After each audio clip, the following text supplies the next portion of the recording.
Keynote dialing in all the way from just outside Paris. So yes, the talk will be finishing at about midnight local time for our keynote speaker. And we should have Dr. Héloïse. Hello. Hello. Hello, can you hear me? Yes, you have many. Yes, all of the tech checks were worth it. Many clapping and cheering. And I'm going to let you take us away and learn us some science. Thank you so much. So today my talk is not going to be too much about science, obviously. I can't help myself. I'm going to show you my code. We're going to be talking about stars just a little bit, at least as examples. But this is a Python conference, and Python is what I do all day, every day. And I wanted to talk to you about my two favorite topics, which is the importance of sharing code and best practice. Now, my perspectives on these very extensive topics that have been spoken about a lot is a little bit unique because I'm a scientist who does not have a formal education in coding. So I was never taught Python at university. I did not have a minor in computer science. I was never taught how to do things properly. I had to learn because I need code to do my job. And I spend most of my days either writing code or reading code. The trick though, the little problem is I'm not paid technically to write that code. I'm paid for the results that code produces.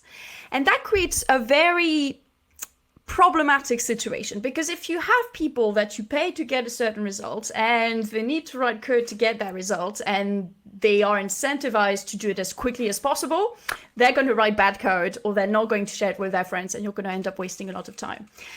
Now, I think that this situation that I'm in is less and less unique, because when you have people that are data analysts or data scientists and they're trying to do their statistics and write their reports, they do a job very similar to mine, where they're trying to get to an answer, to dig through data, to get information, and they have to write and read a lot of code, but the effort that they put into that code is not valued directly. So today, that's what we're going to be talking about. And first, I'd like to get us started with a little thought experiment. I'll just mention, by the way, don't expect this talk to have a very clear structure, like part 1 introduction, part 2 methods, blah, blah, blah. No. This is a 9 a.m. talk for you and an 11 p.m. talk for me. This is a storytelling experience. Sit back, relax. It's only 35 minutes, and then we'll have a little Q&A and a chat. Okay, so let's all take it easy. So let's start with a little thought experiment. Say I've got a little plot like this. I know it looks ugly, but that's because it's real science. That's how you know it's real science, is because the plot's not pretty. And this is just a very simple grid, 100 by 100, and it gives you this little density map. I'll tell you later what it is. How would you load the data for that plot if that data was in a text file? It's only 100 by 100. It's not that big. Now, some of you, the OG Python programmers, might just load it in from raw Python. Just load the text file, read it line by line, put it in lists, stubbornly refuse to import NumPy, and just do it that way. But obviously, most people would just import NumPy or pandas and use utilities, libraries that have already been created that are dedicated to solve this particular problem. Now, what if I told you that this 100 by 100 plot, there's not one of them. There's 459 versions of that plot for reasons that will be clear later. Now, what if I told you that those 459 plots were in the same text file, just the one, without any headers or text or columns, just one after the other? How would you load that into your Python? With some difficulty, because pandas is not going to help you at this point. You're going to have to do it in NumPy with a little bit of fiddliness. But it's not going to be a pleasant experience. Because the problem there is that your data was not created by you, a Python user who knows how to create data that works for your code. It was created by somebody else. And in any job that involves data analysis, you are at the mercy of the person who created the data for you and the choices that they made. Now, these choices might not make a lot of sense when you're looking at the data now, but they made sense to them, and you just have to handle the situation that you're presented with at this point. Now, I'm an astrophysicist. I work at the University of Auckland, and because I'm an astrophysicist, I have to work with loads of very weird choices that were made not by me, but by either colleagues, in the modern times, or colleagues in the before times. And I don't just mean pre-pandemic. So I work with a lot of either data from telescopes, some of it quite big. Some of these images are not simple images, they're data cubes, they're in 3 dimensions. Every single pixel is a spectrum, so they're quite big, 10 gigabytes. Or simulations. Simulations that run on clusters to create these models of stars and how they live their lives and how they die. And you need millions of stars created in your computer in order to try and compare to the universe.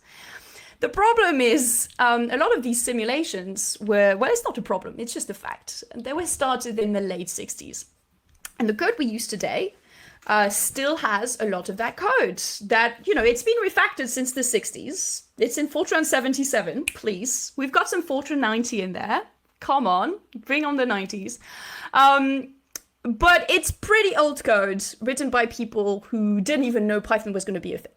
So they made choices that I now have to live with. Which means my needs when it comes to Python and the libraries that I use and the utilities that I need are very, very specialized, very, very niche. And so NumPy is not going to have an answer for me. Pandas is not going to do it all of the time.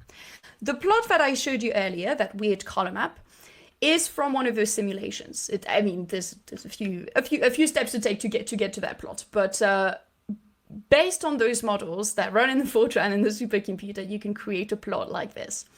And this particular plot shows you all of the stars that have the same age as our sun and the same composition. Now you can see the sun is right here in an area that's very dark. It's because the sun is painfully average, if I'm honest. If it's the only thing you remember from the talk, the sun is very, very average as stars go. But you can see there's loads of other areas that are covered because there's loads of different kind of stars that do fancy things. And you can plot these maps for loads of different ages, loads of different compositions.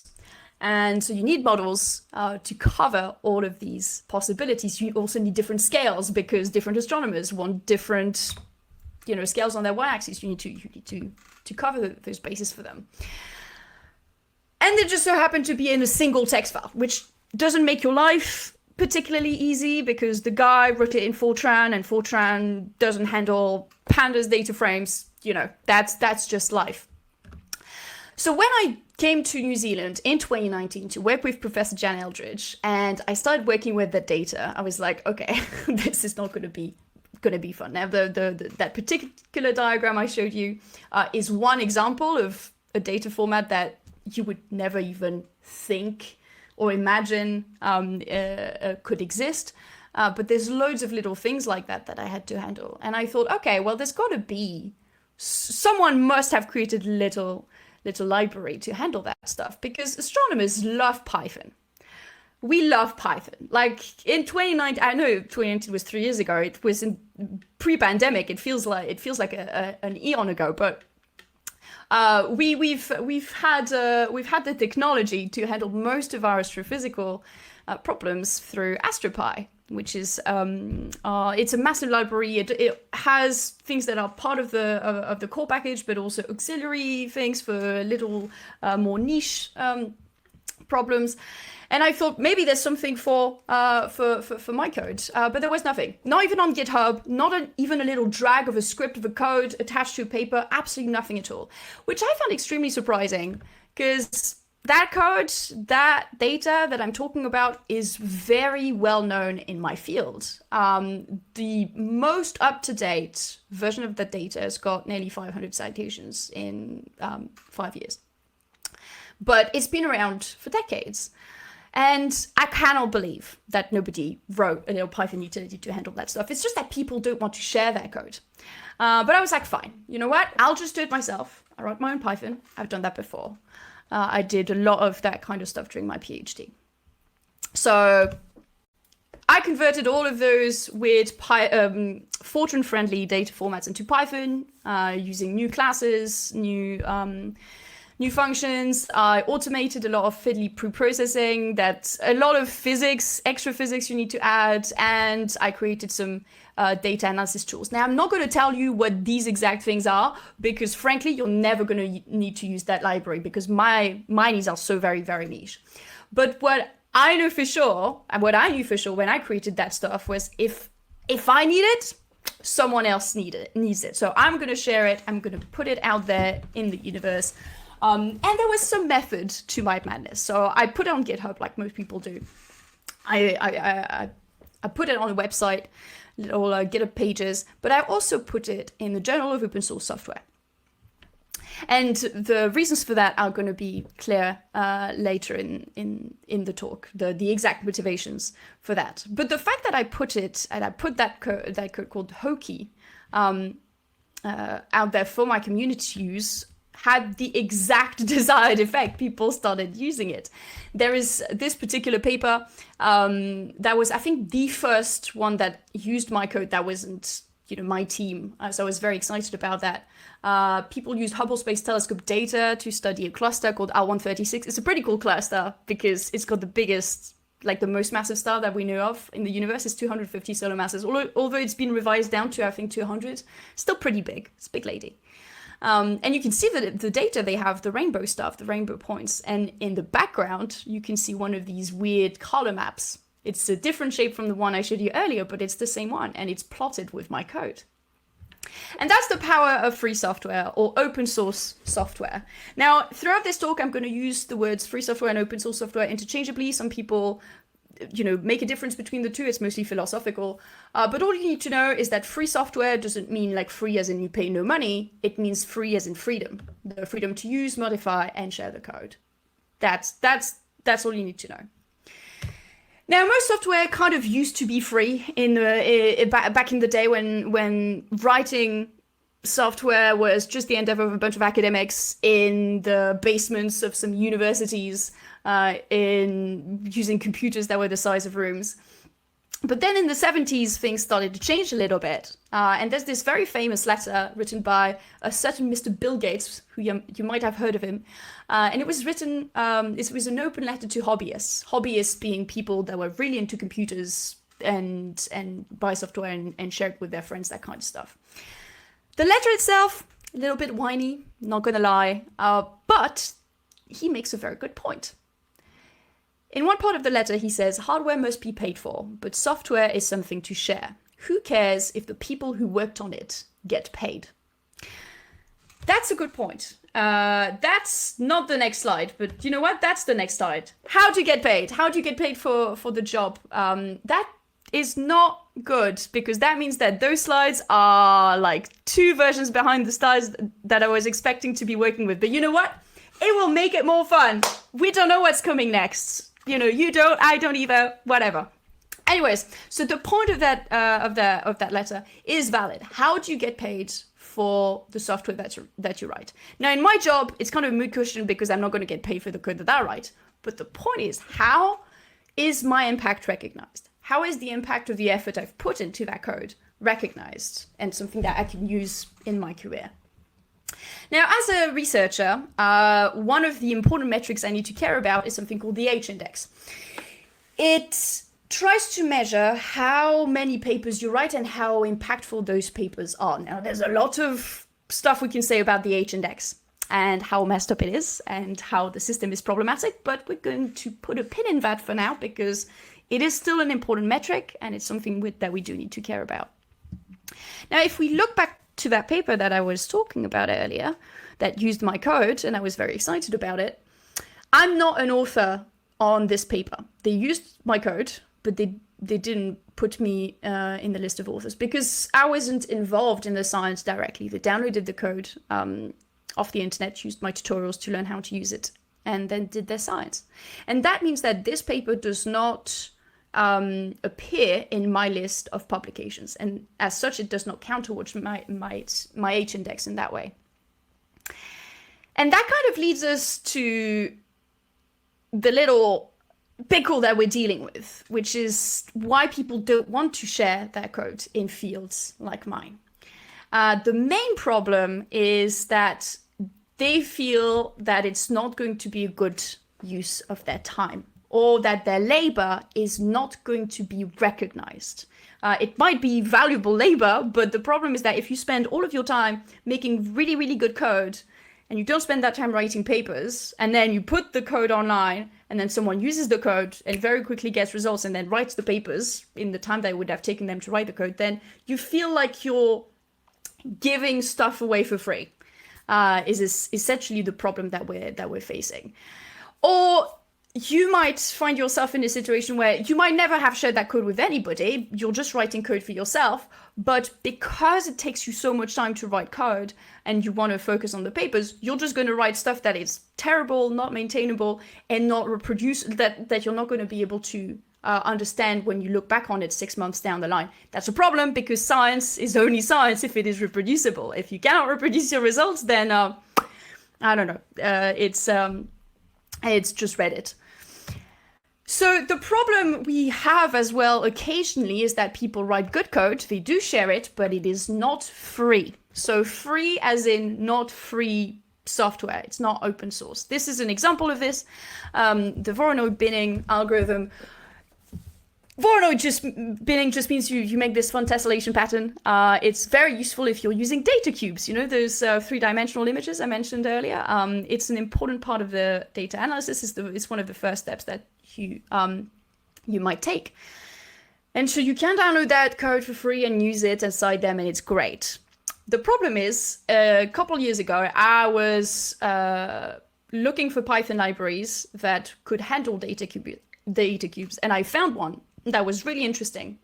And I downloaded it and I started using it, and then I realized that their Voronoi binning did not work. And so I looked through their code and realized their Voronoi binning module was completely empty. And so the rest of the features that looked really, really cool could not function. The whole package was just crippled by that module just not existing in their GitHub release for some reason. And so I contacted the person who wrote that code. I was like, what's going on? Why is that module like just a blank file? And they're like, oh, it's because this algorithm is the one we were using.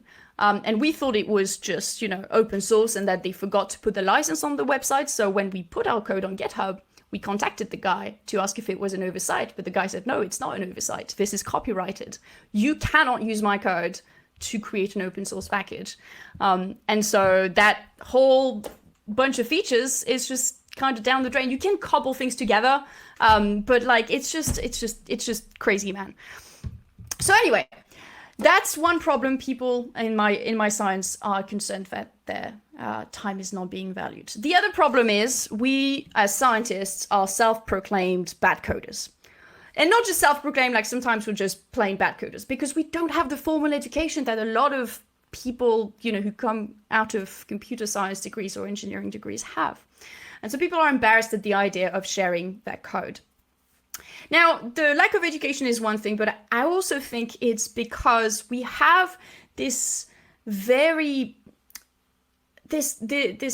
weird idea of what open source code is. And it's probably because for a lot of people in my community, because, they're not the people that hang out on the dark corners of the internet with people writing their little open source packages to make their coffee machine sing happy birthday. Like, this is not the people that we're dealing with. We're dealing with like astronomy nerds, not computer nerds. And so when they think of open source, they think of Linux and GNU and Python and these massive endeavors that have huge user bases. But the problem is that this sort of perspective loses track of what open source is all about and why these massive endeavors were successful in the first place. They're not successful open source softwares because of the large audiences. They have large audiences because they were successful as free software.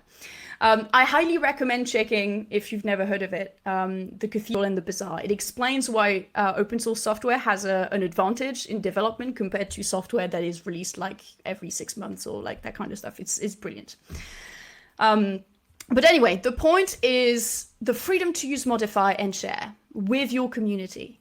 And if you're a scientist or someone in a very niche community, your code is still valuable and is still worth being open source software because your community matters no matter how small it is.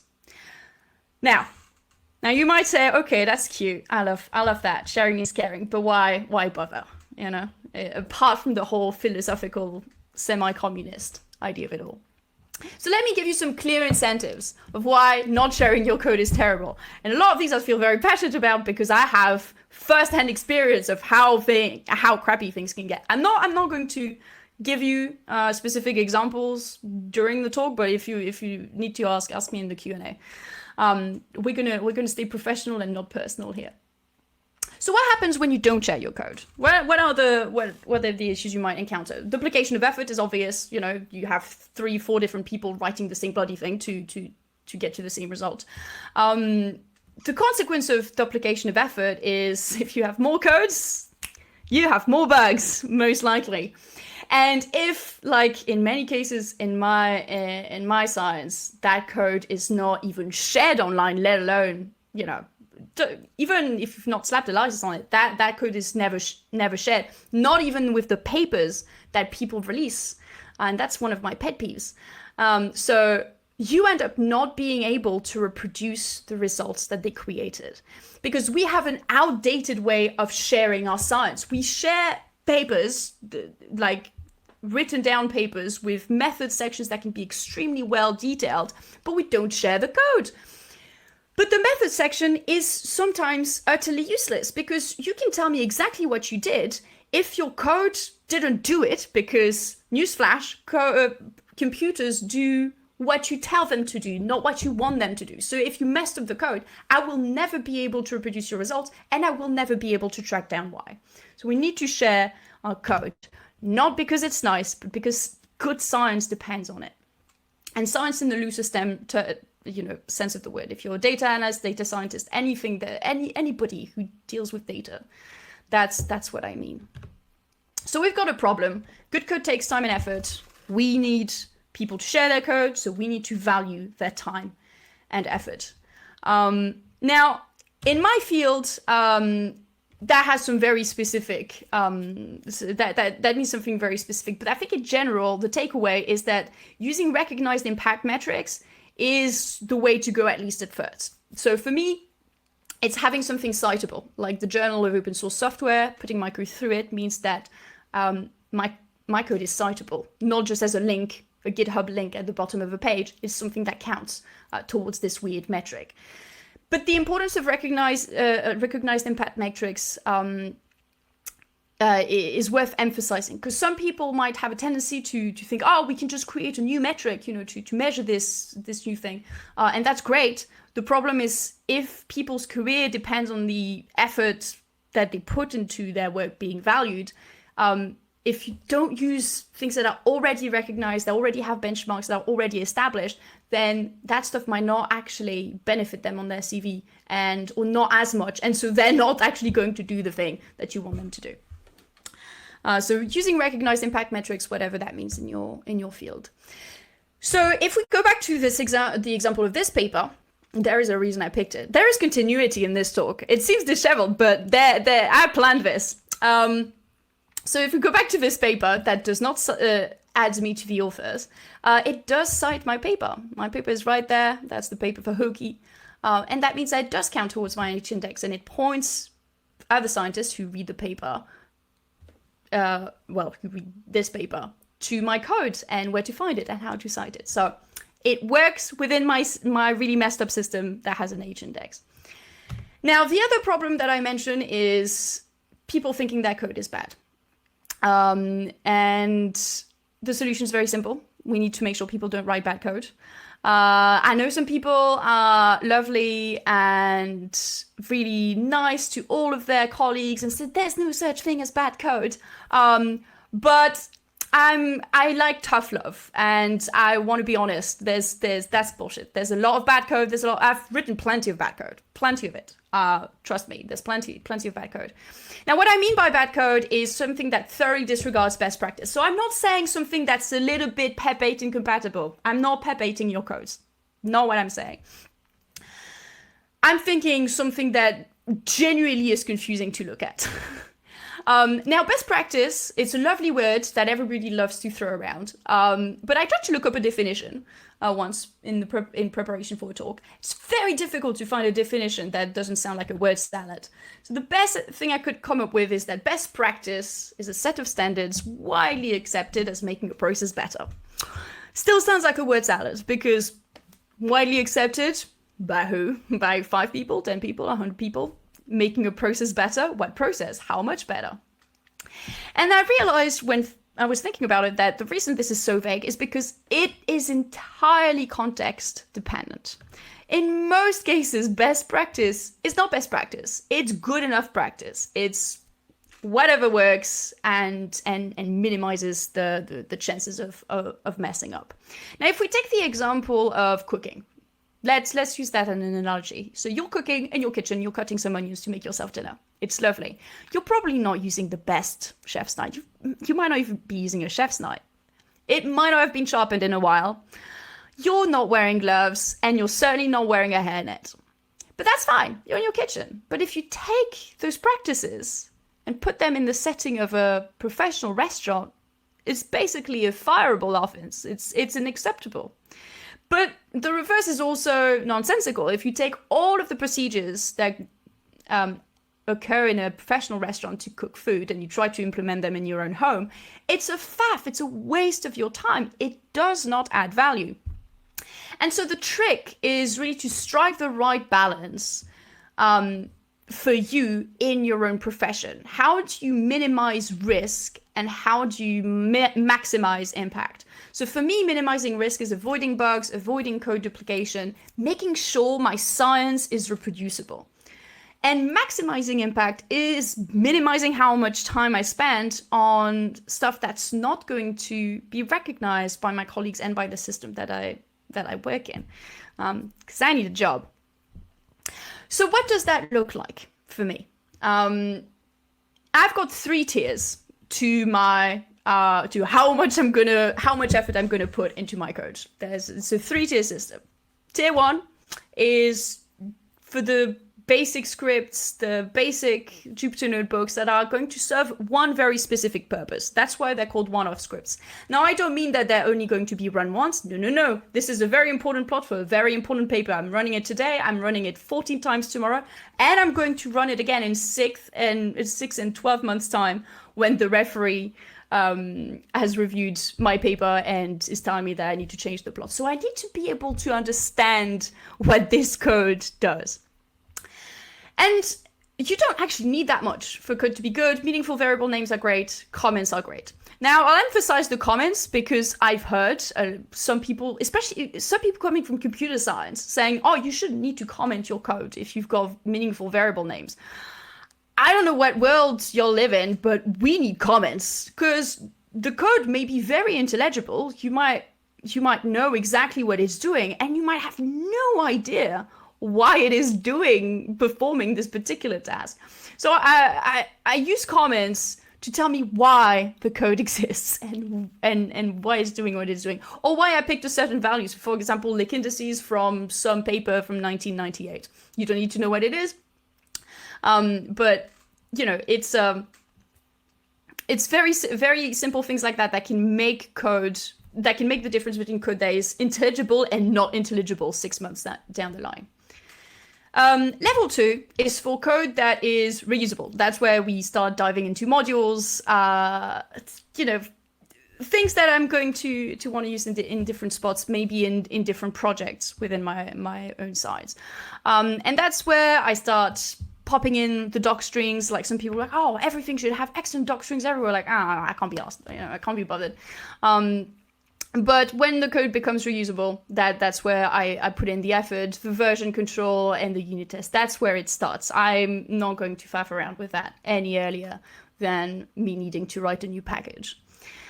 And tier 3, finally, is stuff that I'm going to share with my community. And by that, and maybe I should clarify a little bit, because sharing with my colleagues at my university technically counts as sharing with my community, but this is not what I mean.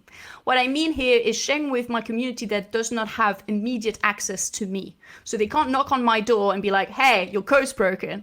what the hell do I need to do to fix it? So it needs to be a little bit more user-friendly, I would say. And so the first thing I will implement when I know the users are going to delve into my utilities is implementing some fail-safes. Now, to be fair, I do that earlier than that because I like having a little error message that tells me where I messed up, because there are mistakes that I make very commonly with my own code. I'm the first person to forget what parameters I implemented in what functions. So if I make a mistake more than 3 times, I'll add a little error message. But this is not a lot of effort, but it can have a really high reward for you as somebody who's developing something for a niche community, because that can really help flatten the curve, like the learning curve, not the COVID curve, flatten the learning curve of your users if they do a basic mistake and encounter a message that tells them how to fix it rather than a big backtrace. The next thing is documentation, and that also helps flatten that learning curve. Now, you should have a lot of documentation by this point because docstrings, and there are things, so I used Sphinx that can turn the docstring to HTML. Now, it's been 5 years since I've used that kind of stuff, not 5 years, 2-3 years. So maybe there's fancier things nowadays that exist that you can teach me about. But most of the documentation is in the docstrings, really. And then make sure you add things like who the code is for, how to install it, and link to your tutorials somewhere, whether it's on GitHub or on your website. Now, I would implore you to please write some tutorials. And that is the flattening of that learning curve, because I cannot emphasize this enough. Just because your code is available does not mean it's accessible. There's a big difference. Even if you think the way that you wrote the utilities and the functions and the way they're named is just the most intuitive thing in the world, it's not going to be as intuitive to somebody who's coming across it for the first time. So make sure you give them some worked examples to get started.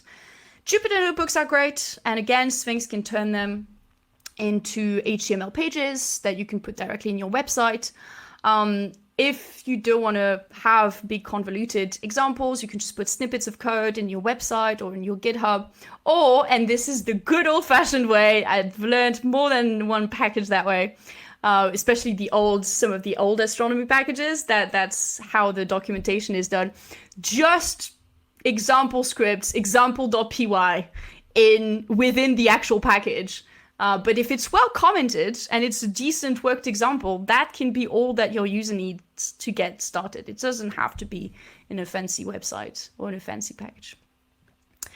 Right, and so once you've got all of that stuff, you might want to put a license on it. Who knows? If you've put all of that effort in and you want your community to use it, unless you have a very good reason to not make it open source, and depending on, I'm guessing some sciences that have a potential, economic impact might be a little more reluctant to doing open source stuff like that. But it's astronomy. I am not going to create technology that will be valuable to anybody. This is not going to get sold. So open source licenses, there's no excuse to not do it. Remember that copyright will apply by default. So if you want people to have the freedom to use, modify, and share, you will have to put a license on it. You can do it directly from GitHub. It's a click of a few buttons. And if you're not sure which license applies best to your user case, go to choosealicense.com. Although this slide's a bit old, to be fair, because nowadays if you do it through GitHub, you have some bullet points telling you exactly what those licenses do, and it's very easy to choose. Right, so to summarize this tier system, here is a little image of my hierarchy, what I call my hierarchy of coding needs. And this is the way that I basically keep track of what really matters to it. That having defined this very explicitly helps me know that I'm putting enough effort into my code, but at the same time that I'm not wasting my time on stuff that is not going to be super useful. But good enough practice or best practice is environment dependent. And so what I've just described to you is very personal to me. It might not apply. It might not apply to your work environment. And so my question to you is, what does your hierarchy of coding needs look like? What does your teammates' hierarchy of coding needs look like? Is it the same? Is it different? Is there some clash maybe somewhere that you need to work out? So all of these are questions that are more food for thought than anything else. Now it's about, it's 11:40, which means we've hit the 40-minute mark, and that's great because this is the penultimate slide. Just the 3 core messages of this talk, which is sharing your code is great, it saves time overall, and it makes for better science. We need that for better science, whatever science is to you. Forget best practice, you just need good enough practice. You need to find the right balance for you between minimizing risk and maximizing impact. And thinking about it explicitly is a really good way to be confident in the code that you put forward, like knowing, oh, I have put enough effort into that code for the purpose that it is for. And the reverse is also true, like not thinking, am I wasting my time putting all of that effort in that code? Having gone through that process before really helps you be confident about that throughout your mission. And to help you do that, define a hierarchy of coding needs. If some people are in software development jobs that all of that is done explicitly for them. But if you're in a job like mine, it might not be the case. And so I highly encourage you to do it. So on that note, let's get to the Q&A section and the discussion section. I don't know how well it's going to work with the room, so it can just be prompts that you can talk about later at the coffee. You've got coffee just after that. But otherwise, we can have a chat amongst ourselves and in the room. Thank you.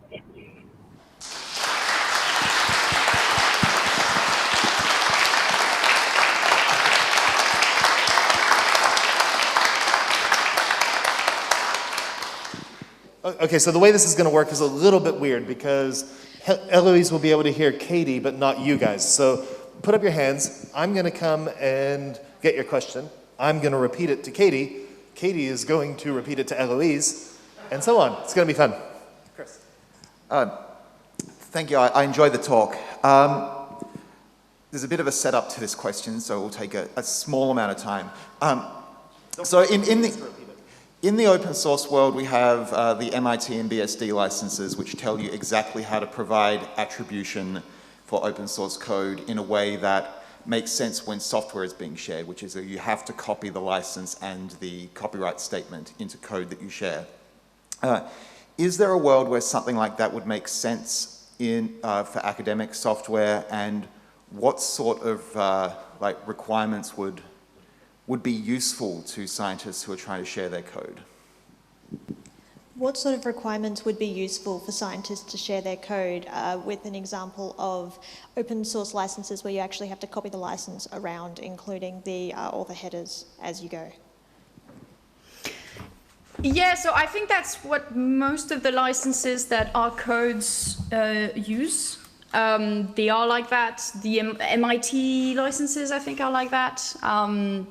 That's what I'm most familiar with, and that's why actually a lot of the code that we use requires the dependencies to also be open source, because if you're going to tell people, hey, you can use my code and copy it and blah blah blah blah blah, the code that you use, needs to be happy with that as well. So that's kind of the default in our field, maybe just because we don't know anything else, or maybe because we're like, well, nobody's going to make money off of that, so we might as well require other people to carry that license through. I think it's more of a philosophy thing that was started by the AstroPy project, because they're really into free software, and they really want people to share that code, which is where I get this passion from. They indoctrinated me very young, and that's kind of the standard at the moment. I don't know if there's another way to do it that would be suitable and bring in more scientists to the cause. I don't know. There's a question up the back. While Tom's running, have you heard of the credit system in academia for attributing contributors? That's a question for you. I don't know. No, can you describe it? Maybe I have, but not under that name. CREDIT, credit. It's a list of 14 different actions or roles that go into creating an academic paper, including review, funding, authorship. Authorship is just one of them. It's sort of like in open source software, you do the code, but then there's code review and triage and bug reports and all that stuff. So that might be an interesting thing. I say this because I did look up my H-index during your talk, and I have a H-index of 2, because I've written papers about attribution in open source stuff, so I'll share links to stuff later. But I'm a giant nerd for this stuff. Question up the back. Has there been much uptake of what you're proposing here? For example, have other astronomers published their code through the Journal of Open Source Software? Have other astronomers published their code through the Journal of Open Source Software following your lead? I have actually kind of gotten some people to do that. So there is another, I indoctrinate people myself. So there is another stellar evolution code that, not the one from our team, but from a team in Australia at Monash and other people. The code is called Compass, and they were going to put, they were putting a paper through the Astrophysical Journal to describe the science of the modules. And we'd been chatting to that team, just catching up regularly, and I mentioned JOS, and I was like, hey, your code, it's like, you want people to use it, and you're going to make it open source, or you're just going to put it online. You should put a license on it, and you could put it through JOS, and then it could get credit like that. And 2 cool things about this is they found a way, they realized that the Astrophysical Journal now has a partnership with JOS, so you can have a dual publication. So their paper in the Astrophysical Journal and in JOS is linked. So they got the science reviewed and they got the code reviewed. And guess who's one of the reviewers that they picked to do the code review? It was me. So I reviewed their code through JOS. So yeah, it's a very cool journal, and it's being very friendly to scientists. Thank you very much for the talk. I was kind of wondering, with maybe something like the credit system or trying to be more open with citations, there's room for more engineering, non-academic types to start to get recognized or have an incentive to contribute. Do you foresee a way in which non-academic, non-engineering people can contribute to these sorts of things? Yes, but no, I think at the moment not really from hobbyist or to do in your free time perspective. We do have occasionally, I have met a couple of senior academics who've kind of gotten the hint that it'd be good to have somebody who knows how to code, and they've hired somebody. That team at Monash, that code that was put through JOS looked gorgeous, absolutely beautiful, because they hired a guy who had 40 years of experience in industry, and the code was absolutely stunning. Like, I learned by reading that code, despite the fact that it was in C++. So some people are getting wise to it, but it's more about trying to find a way to convince funders, hey, let me hire somebody who has no astronomy experience, because it will be way easier for me to teach them the astronomy than to teach an astronomer to do the code correctly. So that's the dilemma at the moment. What was it, a deep impact type thing? You can teach miners space, but you can't teach space to miners? I don't know.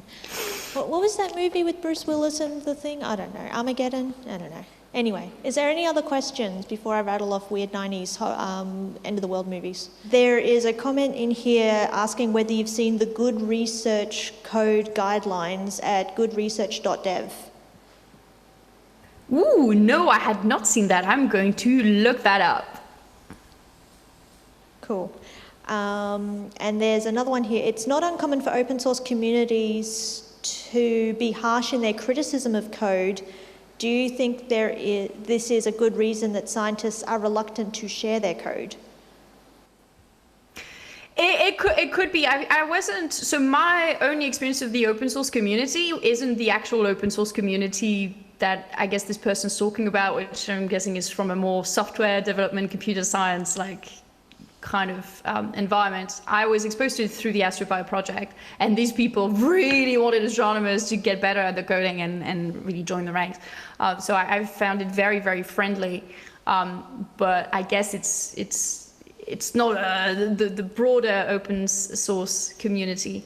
But I think generally speaking, people are concerned about all of, because we all make jokes about code that looks bad or that is bad, and so they're worried that they're going to be the butt of these jokes. I think we are a little bit harsh in the way that we comment on code that we see, or comment that we write, and we need to be a little bit nice. I don't know. I like making fun of my bad code, to be fair. I wouldn't want to stop that. Was that the end of the things? I think so. Would you like to stand in front so Héloïse can hear your wonderful finish? Go. Thank you so much, Héloïse. This has been wonderful. Thank you so much for having me. And normally we would say that the speaker would be hanging out in the chat for a little while, but we absolutely want you to not to. You should go to bed. You have. Thank you so much for participating. I will be delighted. All the way over here. Great. Okay, thank you so much, everybody. We are breaking for morning tea now, and morning tea goes until 10:50. So we have a longer break today. Time to chat about everything. We'll see you back here then. Thank you so much. Have a wonderful morning. Bye, everyone. Thank you, Héloïse. Good night.